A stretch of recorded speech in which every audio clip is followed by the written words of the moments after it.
กิจกรรมใหม่สมมติว่าแล้วสตรีมนี้มีปัญหาก็ขึ้นวันใหม่แม่งเลยโอเคก็อันสุดท้ายก็จะเป็นเรากำลังประสบปัญหาทางเทคนิคนะครับหรือว่าโปรแกรมมีปัญหาอะไรเงี้ยก็กดไว้อะไรแบบนี้นะครับ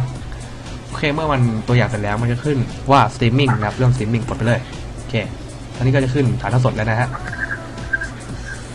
โอเคคุณต้องอะไรช่างมันนะไม่เป็นไรตอนนี้ก็สดแล้วนะครับ